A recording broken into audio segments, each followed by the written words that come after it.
أعوذ بالله من الشيطان الرجيم. بسم الله الرحمن الرحيم.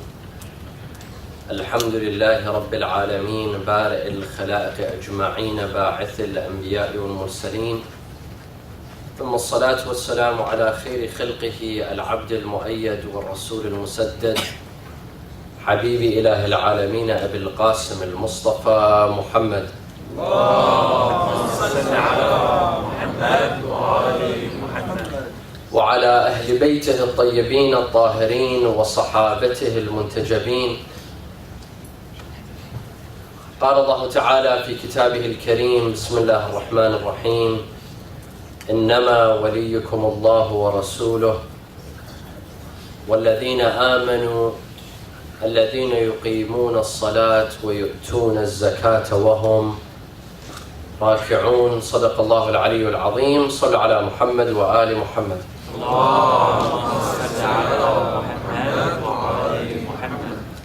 One of the most beautiful things in Islam is the sound of the Adhan. When you go to an Islamic country like Iraq or Iran or Turkey, you can't help but miss the sound of the Adhan several times during the day and during the night. Even at the Islamic centers in the West, in the UK or any other country, if you happen to enter a mosque at the time of prayer, you will find a beautiful recitation of the Adhan, the call to prayer. This call puts you at ease. You feel comfortable. It sounds sweet in your ears and falls deep in your heart. Extremely spiritual. No matter what you're doing, no matter what you're feeling, but you can't help feel serenity and peace and ease when you hear the sound of the Adhan. The Adhan is an act of worship. It's not just a call to prayer. It's a worship that brings us closer to Allah subhanahu wa ta'ala. That is why it's recommended for everyone to say the Adhan. Even if there is an official Adhan, it's recommended for others to stand up and say the Adhan as well, because it's an act of worship. It's recommended to repeat the Adhan. When you hear the Mu'adhan say Allahu Akbar, say with him Allahu Akbar. Hikayatul Quran, it's called, when you repeat the Adhan. For those that do not have children, one of the acts that are recommended for those that want children and cannot have children is to recite the Adhan loudly. Allah will give them children. When a child is born, the first words in Islam, the first words that he's supposed to hear is what? The Adhan and the Iqamah. The first words that are supposed to go in his ears is Allahu Akbar. Ashhadu an la ilaha illallah. Allah is the greatest. Or Allah is great. And I bear witness that there is no God but Allah. Just a couple of minutes ago, before I came, a lady called me, Scottish, and she wanted to convert into Islam. This was just 2 hours ago, maybe less. As I was pronouncing with her the Shahadatain, even though she does not understand Arabic, of course I translated to her the words. When I was repeating the words for her so that she may repeat after me, Ashhadu an la ilaha illallah, I could hear her crying over the phone. These are powerful words that we put in our children when they're first born. The first words that they're supposed to hear when they're born is Allah is the greatest. And I bear witness that there is no God but Allah. and Muhammad is his messenger.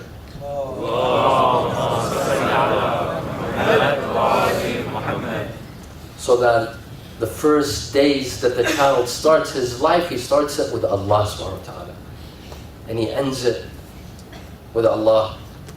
Now every adhan has a salah. The adhan that we say in the ears of the child, where's its salah? There's the adhan and the iqamah, but where's the salah? The salah is made once his spirit comes out of his body and he dies. Salat al-mayyit. For every adhan there is a salah, and that adhan has its salah. The salah is after death. And this is supposed to mean something, my dear friends. This is supposed to mean something. The time from adhan to salah is how long? How long is it? 5 minutes? 10 minutes? This gives us a message that life, you will feel that life is 5 minutes, 10 minutes long. No matter how long you live. Live 100 years. In fact, the longer you live, the more you will feel that your life was short. Life is short, my dear friends. We're reminded of this message every day. The important thing is, it doesn't matter how long life is short, how long it is, or how short it is, but what did we do in this life? What did we perform for the next life? What have I prepared for myself in the next life? When I go, will I see good things or will I see bad things? This is the important question that we need to ask ourselves. Thus, adhan is a very important aspect in Islam. It's a very important feature and it's an act of worship. Sallu ala Muhammad wa ala Muhammad.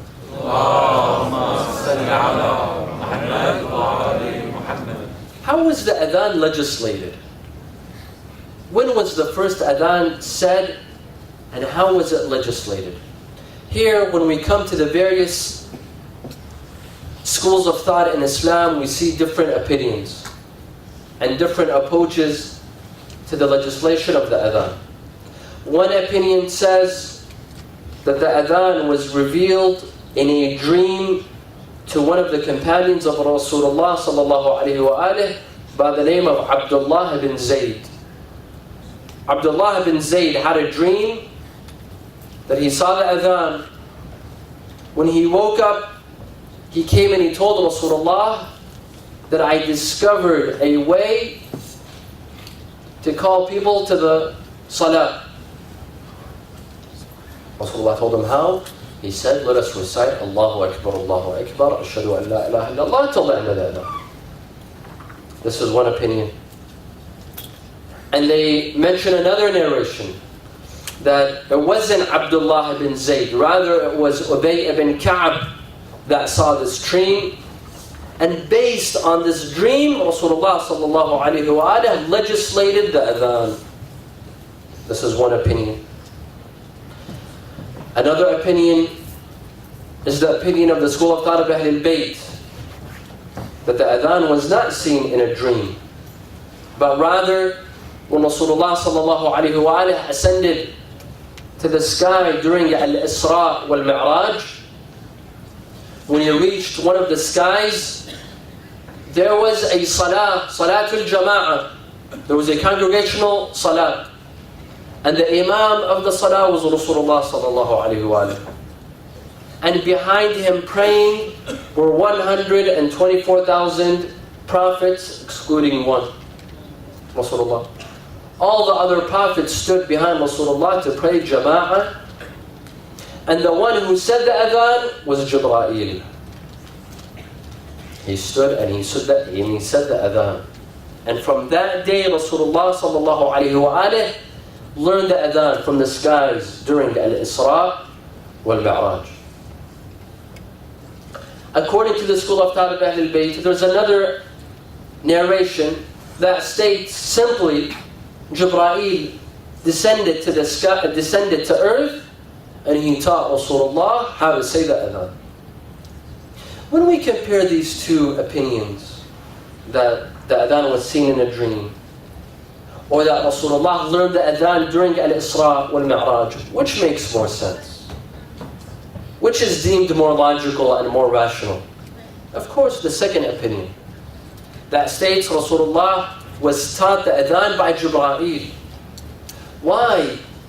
Because adhan is something extremely important in Islam. It's an act of worship.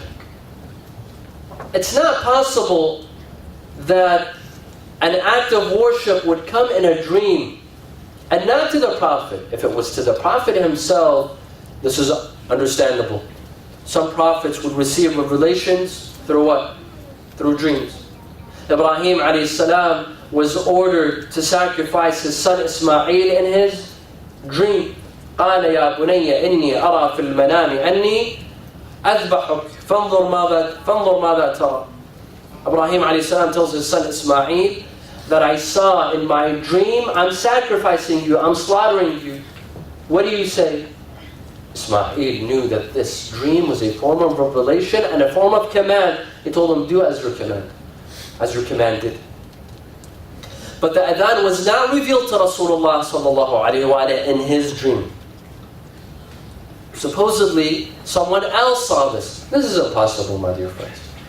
Islam is a greater religion than to say that its ideology or its practices, especially something as important as the adhan, to say that it's revealed in a dream, we do not accept this. Thus, we choose the second opinion that says Jibreel alayhi salam taught Rasulullah. This makes more sense, it's more logical. And the Ahlul Bayt took a position. Imam Sadiq alayhi salam was asked, Ibn Rasulullah, what do you say about the dream? What do you say about the adhan? How was it legislated? Was it in a dream? Because there's an opinion that says that adhan was revealed in a dream. Rasulullah says no. Imam Sadiq says no. Inna deenullah a'azzu an yura fil manam. The religion of Allah is more sacred, it's more divine than to be seen in a dream. There are some people that base certain things on dreams, certain ideologies, certain practices on dreams. My dear friends, we're supposed to be more logical and more rational to base certain things on friends. Someone once came to me and he said, Sayyid, I think I'm a Sayyid. I told him, why do you think you're a Sayyid? He says, because I saw Fatima al-Zahra in my dream without wearing a hijab. She wasn't wearing a hijab. Thus, this could only mean that I'm a Sayyid, otherwise why isn't she wearing a hijab in her dream? I told him, you're right, you must be a Sayyid. You see, this doesn't work in Islam. You can't claim that you're a Sayyid or a Shaykh or whatever based on a dream. Especially the adhan. We cannot say that the adhan was revealed in a dream. Sallu ala Muhammad wa ala Muhammad. Allahumma salli ala Muhammad wa ala Muhammad. Now, what was the purpose of the legislation of the adhan? Why do we have the adhan in Islam? Is it just to hear a nice voice, to hear a beautiful voice recite, or does it have a philosophy behind it? Of course it does. Number one, Rasulullah sallallahu alaihi wasallam needed a way to call Muslims to salah. He noticed that Christians have a way to call Christians to the church by ringing bells. Jews had a way of calling other Jews to the synagogue by blowing in horns. Rasulullah sallallahu alaihi wasallam needed a way to call Muslims to the masjid for salah. And at that time, there was no WhatsApp for Rasulullah to send messages. There was no Twitter for Rasulullah to tweet about the time of salah. There was the adhan. Allah subhanahu wa ta'ala legislated the adhan for people to know the times of salah. This is one. Number two, adhan is a spiritual appetizer, so to speak. You see, when we go to salah, we need something to draw us into the masjid. We want something to lure us inside the masjid. We want something to put us in the mood for salah. Have you seen some people when they go on romantic dates? Of course, married couples, not before marriage. Married couples, when they go on romantic dates, they go to an Italian restaurant or French. I don't know why, it's always either Italian or French. And the lights are dim, and there's soft music in the background. Why? So that it puts them in the mood. All to put them in the mood. When it comes to salah, Allah wants to put us into a romantic session, but a spiritually romantic session. Allah subhanahu wa ta'ala wants to draw us into salah. How? By the sound of the adhan. That beautiful sound. The beautiful spiritual sound of the adhan. It's supposed to bring us closer to salah. It puts you in the mood. If you're not in the mood to pray, now you're in the mood. If you're in an argument, or in a fight, or in a business meeting, but as soon as you hear the adhan, right away you get into the spiritual mood. Now you want to pray. If you're not in the mood to pray, now you're pulled in, no matter what you're doing. That is why most of us, when we hear the adhan, right away we feel comfortable. We feel serenity. We feel we're at peace, especially when we live in a materialistic, capitalistic society, when Allah has never mentioned, when it's all about making money, growing our business. As soon as we hear the adhan, it takes us away from that world. Immediately it takes us into a spiritual realm. We feel comfortable. Rasulullah sallallahu alayhi wa alayhi, when he would tell Bilal to say the adhan, what would he say? Have you seen some of us, especially during Ramadan, when we want to break our fast, or we have to pray Salat al-Jama'ah before? So what do we tell the mu'adhin? Yalla, hurry up. Don't take too long. Say the adhan and come down quickly. We have to eat. But Rasulullah, when he would tell Bilal to say the adhan, he would say, Arahna ya Bilal. Arahna. Bring us comfort, ya Bilal. Rasulullah would look forward to the sound of adhan. I can imagine Rasulullah, when he would hear the sound of adhan, he would not speak, not like most of us. We hear the sound of adhan, we continue speaking and talking and texting and taking pictures and I don't know what. Rasulullah would be quiet. He would listen to that sound. It would come in his ears and sink in to his nafs, to his soul. It would affect him. Arahna ya Bilal. Yes, and interestingly, that this very important aspect of Islam, the adhan, it was not given to someone rich among the Arab. There were some that would fight for the adhan. They would say, why did Rasulullah sallallahu alaihi wasallam give it to Bilal? Why didn't he give it to us? Especially during Fatah Mecca, at the conquest of Mecca, Rasulullah ordered Bilal to go on top of the Kaaba and stand over the Kaaba and say the adhan. There were some of the companions, so-called Muslims, one of them said that if my dad was alive, if my father was alive, to see the adhan being stated on the Kaaba, by whom? By someone black, he would die out of sadness. You see the hypocrisy? You see the bias? Yet Rasulullah insisted that the adhan be said by Bilal. Even if he's black, so what? He's not a human being. He's not a soul. Why do we look at his color? Look at his other features.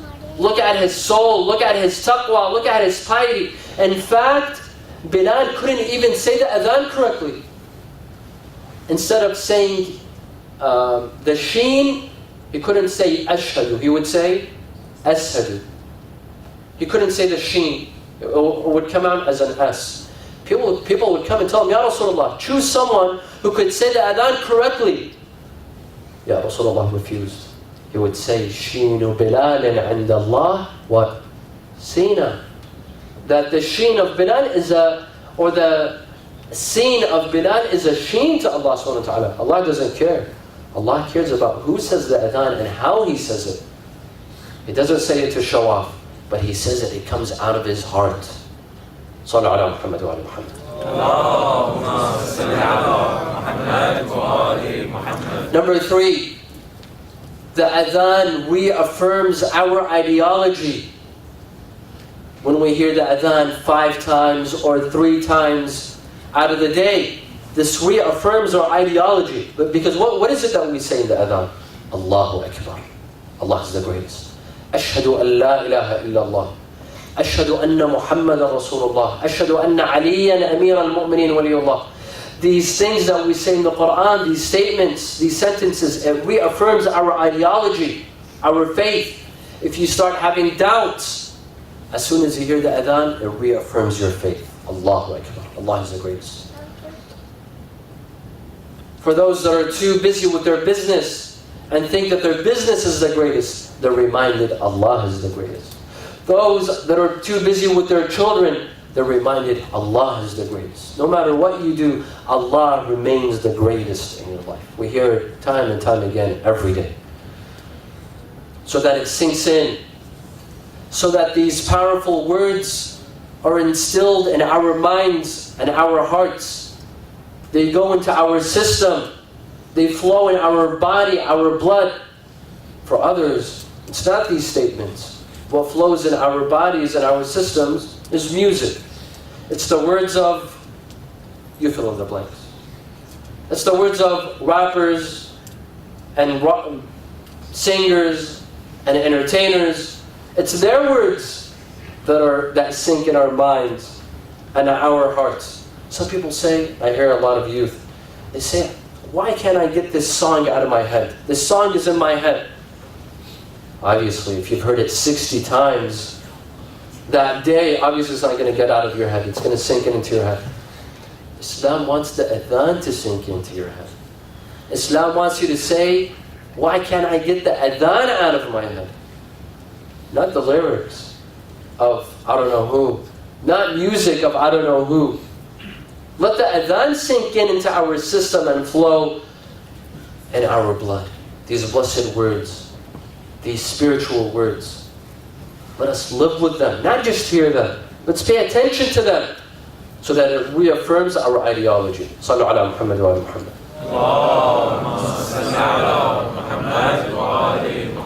Number 4. Rasulullah sallallahu alayhi wa alihi lived with this nation for 24 years. 24 years of service. Non-stop service. He served this nation. He delivered the message. He guided them without asking anything for return. He didn't ask for a reward in return. قُلْ لَا أَسْأَلُكُمْ عَلَيْهِ أَجْرًا إِلَّا الْمَوَدَّةَ فِي الْقُرْبَى. Say to them, Ya Rasulullah, Allah tells him, say to them that I do not ask you for anything in return. I ask you for no reward in return, except to love my family members. Rasulullah served diligently, consistently, with full determination. Yet what did he receive in return? Allah subhanahu wa ta'ala gave him something in return. Allah tells him, Ya Rasulullah, وَرَفَعْنَا لَكَ ذِكْرَكَ أَلَمْ نَشْرَحْ لَكَ صَدْرَكَ وَوَضَعْنَا عَنْكَ وِزْرَكَ الَّذِي أَنْقَضَ ظَهْرَكَ وَرَفَعْنَا لَكَ ذِكْرَكَ. We raised your remembrance, Ya Rasulullah. Allah tells him. How did Allah raise the remembrance of Rasulullah? In the Adhan, when we say every day, Ashhadu anna Muhammadan Rasulullah.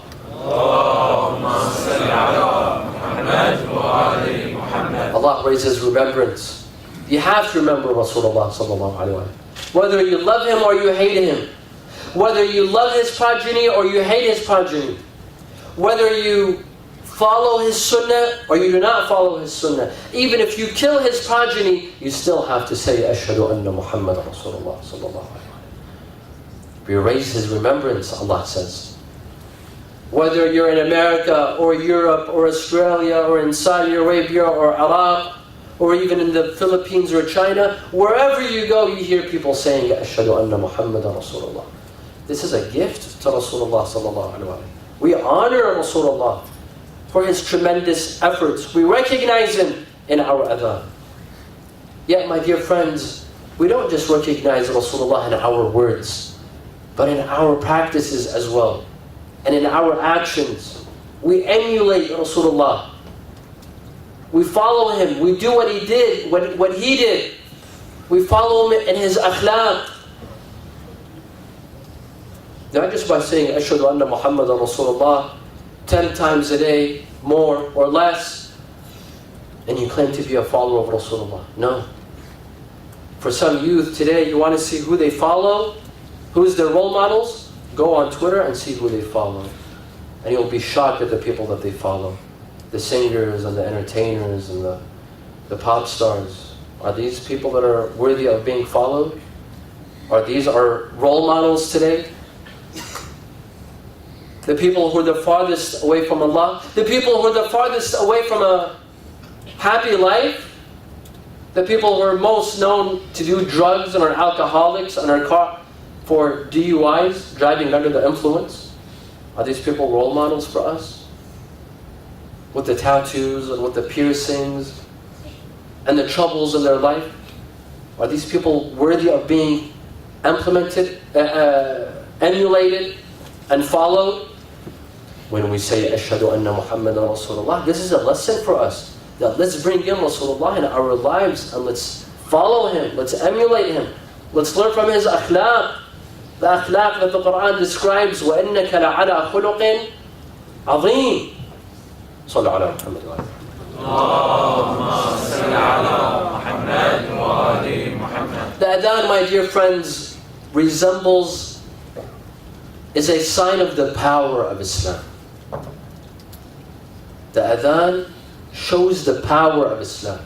It's a sign of the power and the immense control that Islam has. Because the Adhan turns all of us into soldiers. The Adhan, as soon as you hear it, we become soldiers. We rush to Salah. We drop everything that we're doing, even if we're in an important meeting, and we go to Salah like a soldier that is called by his commander, by his commanding officer. It shows the power of the Adhan. It shows the power of Islam. Mustafa Ataturk, the former president of Turkey, who actually destroyed Turkey. He turned Turkey into a secular government, into a secular country. Imagine, Turkey was the capital of the Islamic Khilafah. Turkey one day ruled the entire nation, almost. It ruled all the way from China, the east, all the way till parts of Europe. Till some parts of Europe. And the capital was where? The capital was Istanbul. The capital was Turkey. It was the capital of the Islamic world. It was one of the greatest nations in the world. Yet it became a secular government. It became a secular country. This is a lesson. This should be a lesson for all the countries. That no matter how religious you are, one day you might become secular. Don't think that this won't happen to our country or this country. It won't happen to our youth in our nations. In Istanbul, in Turkey, the hijab was banned. A country that would export the hijab, that would export Islam, Islam was banned in that country. The hijab was banned, prayer was banned, and the adhan was banned. Isn't this a lesson? Isn't this so tragic? That it happened, if it could happen in Turkey, in the capital of the Islamic world, it could happen in any other country. It could happen everywhere. It's very sad. When we hear this, it's extremely sad, extremely depressing. Among the things that were banned in Turkey was the adhan. The beautiful mosques in Turkey. Have you been to Turkey? Have you seen the beautiful mosques? The beautiful domes, the beautiful minarets? These minarets were empty of the adhan. These minarets would sit there depressing. The sound of adhan would not come. This was a day. But then, after several decades, the sound of the adhan came back to Istanbul. And it came back to Turkey. And it came back to those minarets, those beautiful minarets. People heard the sound of the adhan. You know what they did? They started slaughtering sheep out of happiness, to rejoice, to celebrate that event. They started sacrificing sheep. They started passing out sweets. They began to celebrate just at the sound of the adhan in their minarets. Isn't that powerful? Doesn't this show you the power of Islam? Until today, when you go to Turkey, you will hear the beautiful sound of the Adhan in the minarets. Mustafa Ataturk was not able to destroy Islam, and nor were his predecessors, and nor will be the people that came after him and the people that will come in the future. They can destroy some elements, but Islam will come back. This is a lesson. Ibn Sina, another story that shows the power of the Adhan. Ibn Sina was a well-known scholar. He was a master of all the fields: math, science, philosophy, logic, the Arabic language, theology. Ibn Sina had mastered all of these sciences. He had a student that was extremely fond of him. His student was in fact obsessed with him. There are some students that become obsessed with their teachers. This is very normal. The student, this loyal student, he told his teacher, Ibn Sina, he told him, why don't you declare yourself as a prophet? Tell people that you're a prophet. And everyone would believe you. Who would not believe you? Ibn Sina told him, no. There's no way I could claim I'm a prophet. He told him, why? He said, I'll show you. I'll prove to you why I can't claim myself as a prophet. It was a winter night. It was extremely cold, and it was snowing. There was a well of water outside. Ibn Sina told his student, go get me some water from the well. It was in the middle of the night. The student told him, it's freezing cold. It's snowing. You want me to get you water in the middle of the night? He said, khalas, you don't need to do it. The student didn't want to do it in the first place. So told him, don't do it. After a couple of minutes, they heard the sound of the Adhan. Ibn Sina called his student and said, come, look at the window. What do you see? They saw a couple of people, several people. They left their homes in the middle of the night at the time of Fajr. It's still dark. It's freezing cold. People left. They came to this well to perform their wudu at the sound of the Adhan.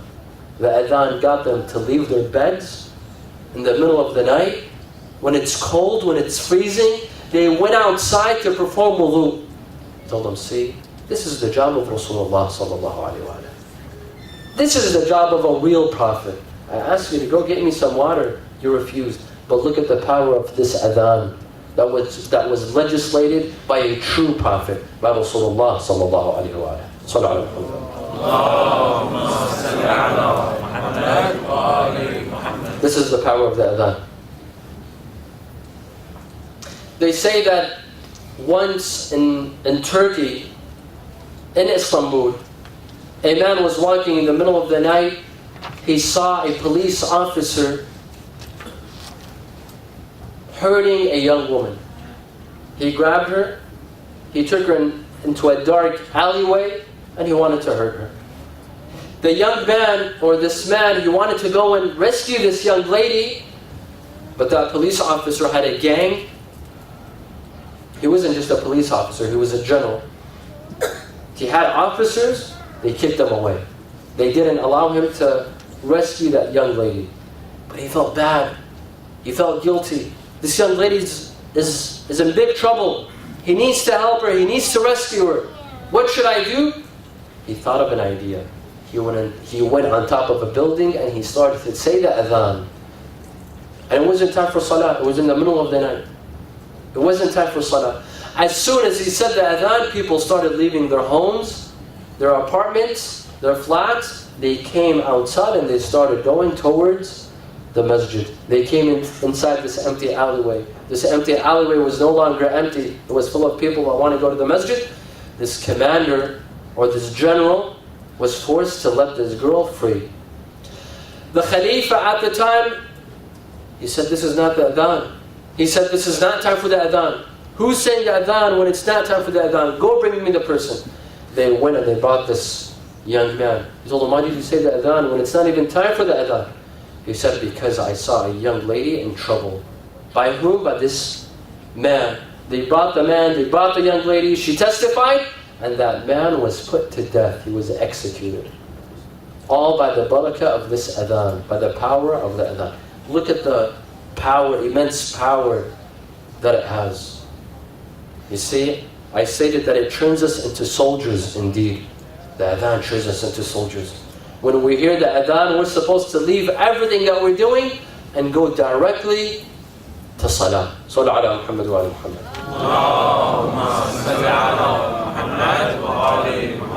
Now, this beautiful aspect of Islam, the adhan, which is very important, very respected in Islam, yet very controversial at the same time. Because there are certain statements and sentences in the adhan that are debated. There are some that say it is part of the adhan, others say it is not part of the adhan. What are these sentences? 3 main sentences that are controversial parts of the adhan. Number 1, Hayya ala khayr al-amal. The followers of Ahlul Bayt believe that this statement is part of the adhan, and that it was recited by Rasulullah sallallahu alaihi wasallam or by Bilal during the lifetime of Rasulullah sallallahu alaihi wasallam. It was part of the adhan, and it also existed during the days of Abu Bakr, and it also existed during the days of Umar ibn Khattab. Yet he banned this statement from the adhan. Another school of thought, the other schools of thought say that Hayya ala khair al-amal is not part of the adhan, and it was never recited by Bilal during the days of Rasulullah. However, to support the argument of the Ahlul Bayt and the school of thought of Ahlul Bayt, there's a narration, there's a story mentioned in Sharh al-Tajreed by its author Al-Qawshaji. Al-Qawshaji is a respected scholar from the Sunni school of thought. His book Sharh al-Tajreed is a well-known book of theology in the Sunni school of thought. It's taught in their seminaries.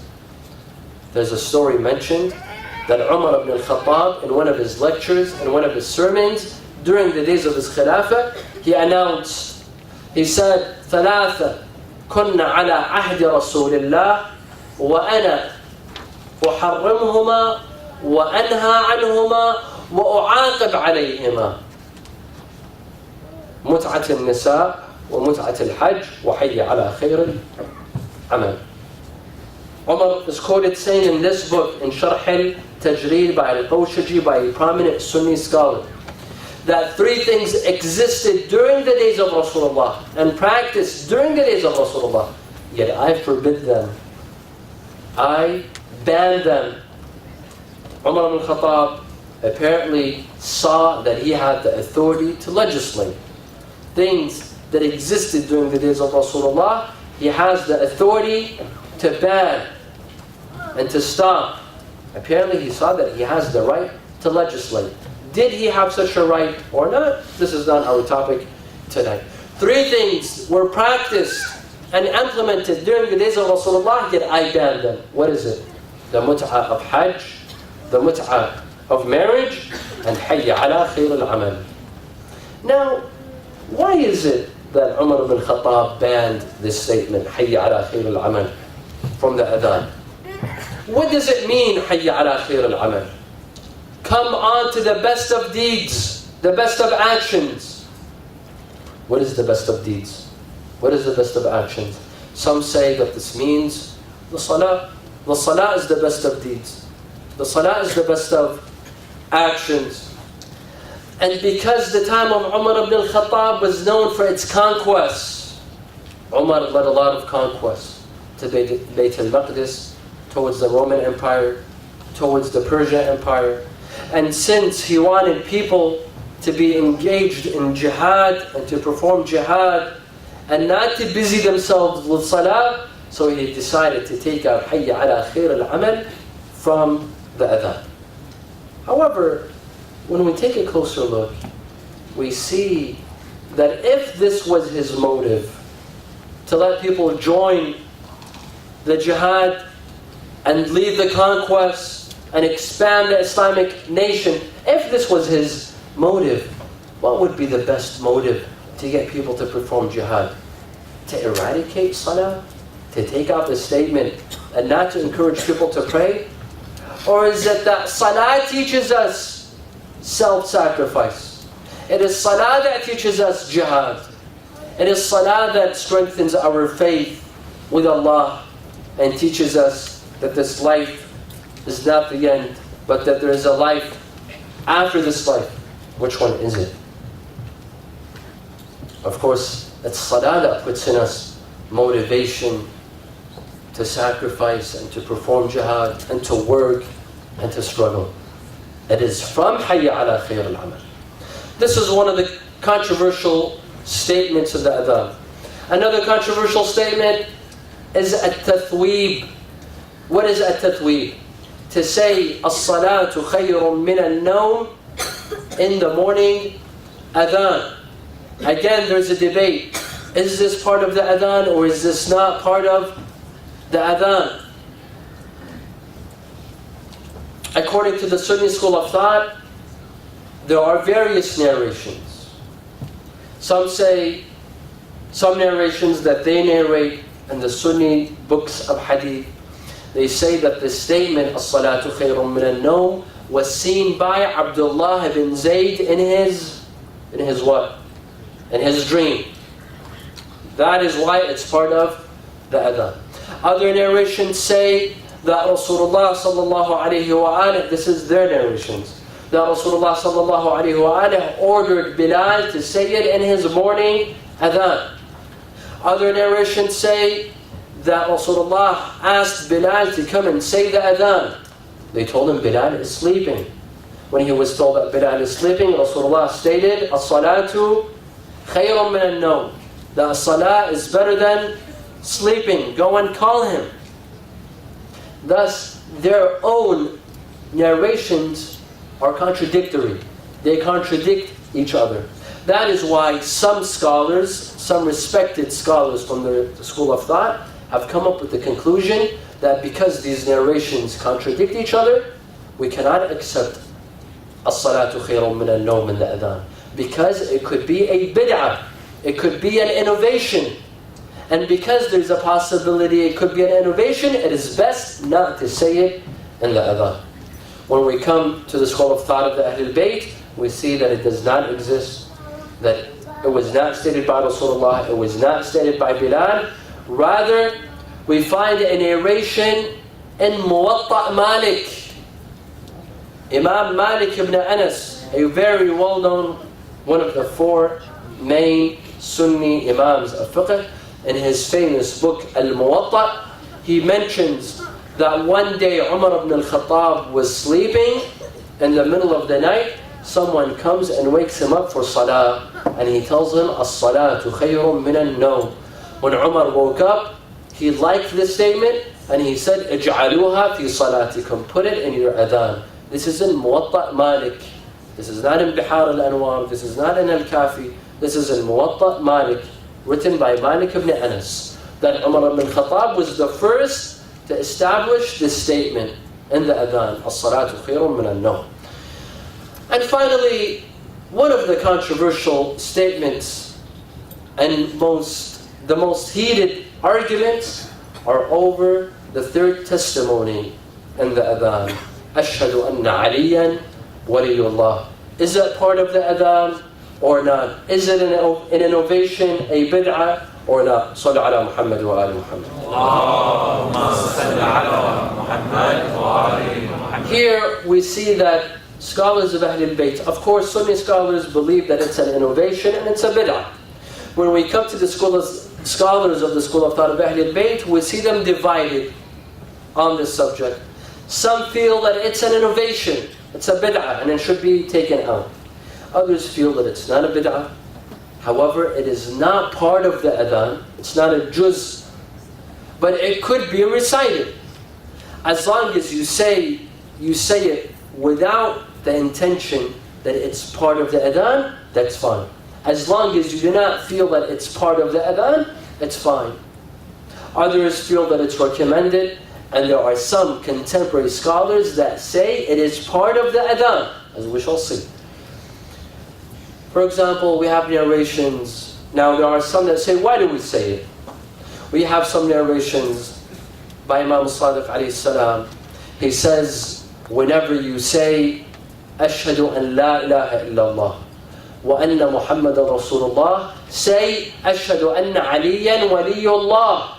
صلى على محمد وعلى محمد. اللهم صل على محمد وعلى محمد. The Imam says, don't divide them, put them together. When you testify that there is no God but Allah, and that Muhammad is his messenger, also testify that Ali is his representative. Say it.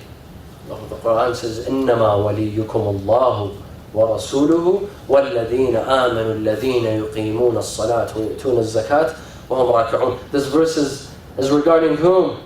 This verse is regarding Ali ibn Abi Talib, Amir al-Mu'mineen alayhi salam.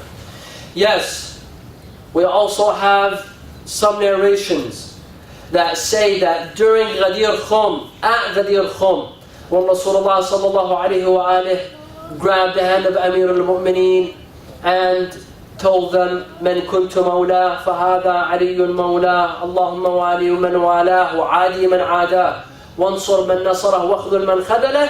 He finished his lecture, and the Muslims, those who had gathered at Ghadir Khum, whom narrations say there were 100,000 of the Sahaba, they came and gave him allegiance. They gave Amir al-Mu'mineen allegiance. Amir al-Mu'mineen signaled to Bilal to say the Adhan.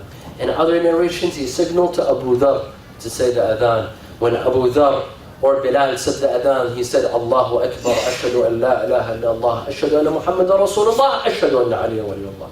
At Ghadir Khum, in the presence of Rasulullah, in the presence of all of the companions, one of the companions, he came and he said, Ya Rasulullah, is this from you or is this from Allah? Do you see the question? The question in itself is kufr, it's disbelief. Because the Quran says, وَمَا يَنطُقَ عَنِ الْهَوَىٰ. Rasulullah does not speak from his own personal desires. It's all from revelation. إِنْ هُوَ إِلَّا وَحْيٌ يُوحَىٰ. He knows that everything is from Allah. What is it from? What came from Rasulullah by himself, from personal taste? Rasulullah told him, weren't you here? Weren't you here just a couple of minutes ago? Didn't you hear the lecture? Didn't you hear the sermon? Didn't you yourself give allegiance to Ali ibn Abi Talib? Thus, some narrations say that it was stated by Bilal in the presence of Rasulullah sallallahu alaihi wasallam. Yes, our scholars are divided on this subject of the third testimony. Some scholars feel that it should be taken out and it should not be stated. There are some prominent scholars that have this opinion. One of them is the famous scholar As-Sayyid Abdul Hossein Sharaf al-Din, the author of Al-Muraja'at, this very well-known book. He was of the opinion that Ash-Shahada al-Thalitha is not part of the Adhan. My father went and visited As-Sayyid Abdul Hussein Sharaf al-Din in his house in Sur, in Lebanon, in the city of Sur. He visited him. My father was only 22 years old. He visited this grand scholar, and he stayed at his home for a couple of days. My father says that I asked him, I told him, Sayyidina, what is your opinion on the third testimony? He said that when I pray by myself, I do not say it. When I pray by myself, I do not say it. Thus, you have this opinion. Other scholars say that there's nothing wrong with it. In fact, it is mustahab, and that it should be recited, but it is not part of the Adhan. And there are other scholars, contemporary scholars. One of them is one of our teachers in the city of Najaf, Ayatollah Sheikh Muhammad As-Sanad.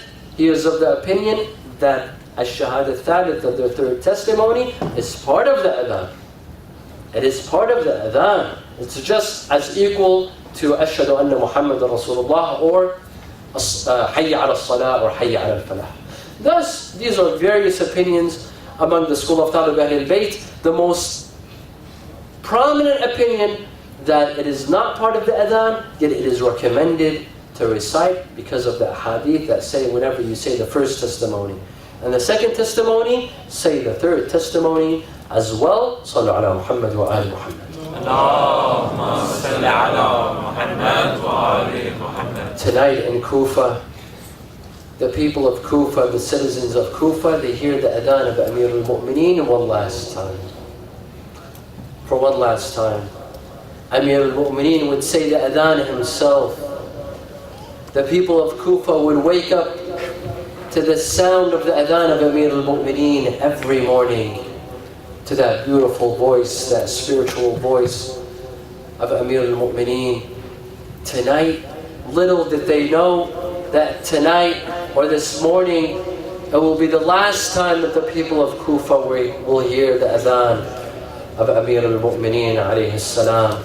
On a night like this, the eve of the 19th, Amir al-Mu'mineen alayhi salam was fasting. He comes to the house of his daughter Kulthum to break his fast tonight.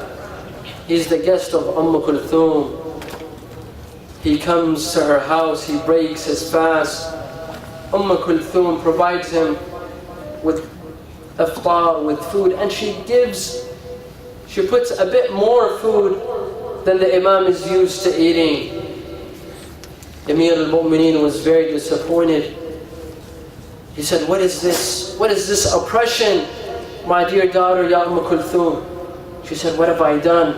I've only added more food to you. He said, yes, is there greater oppression than this? You give me more food to eat, for me to eat more?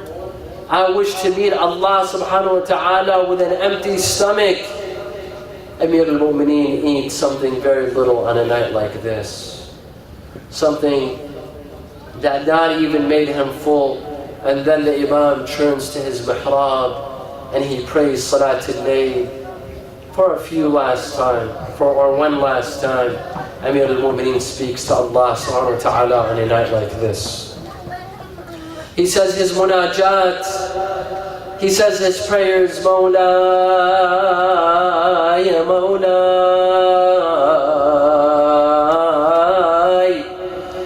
Anta al-Qawiyyu wa ana al-Dha'if,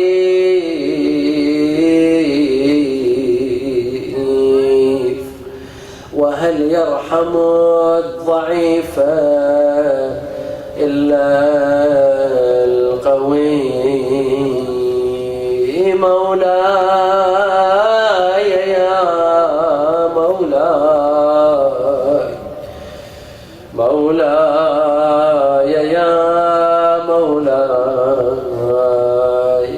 Amir al-Mu'mineen remained in his mihrab tonight.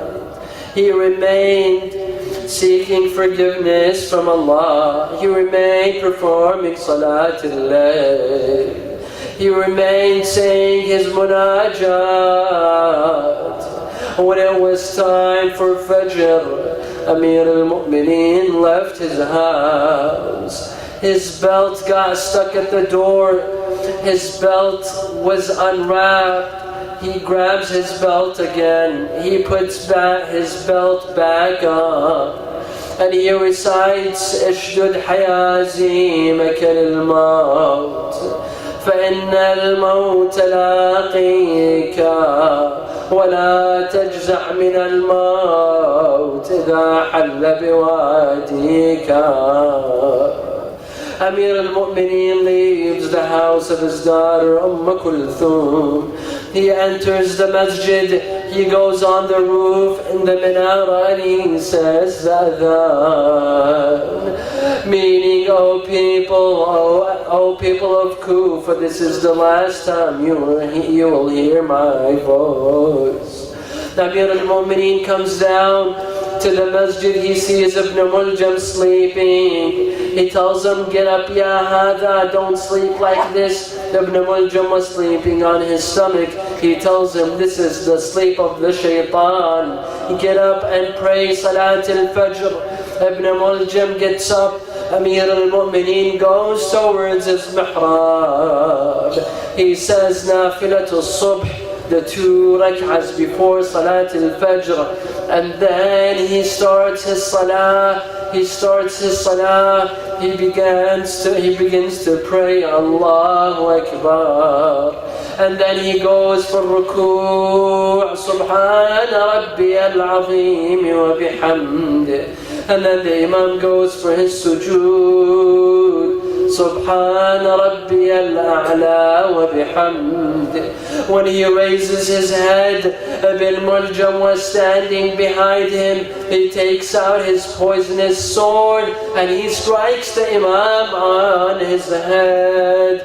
The Imam, his blood begins to gush from his head. It comes down his face. It comes down his beard. When he sees his blood, he says, Fuztu wa Rabbil Ka'bah. By Allah, by the owner of the house, I have won, I have become victorious. The Imam falls in his mihrab. The people of Kufa, all of a sudden, they hear a voice in the sky saying, تهدمت والله أركان الهدى قتل علي المرتضى قتله أشقى الأشقياء. The people of Mecca rushed to the masjid. Al-Hassan wal-Hussein rushed to the masjid only to find their father sitting in the mihrab, lying in the mihrab, drenched in his blood.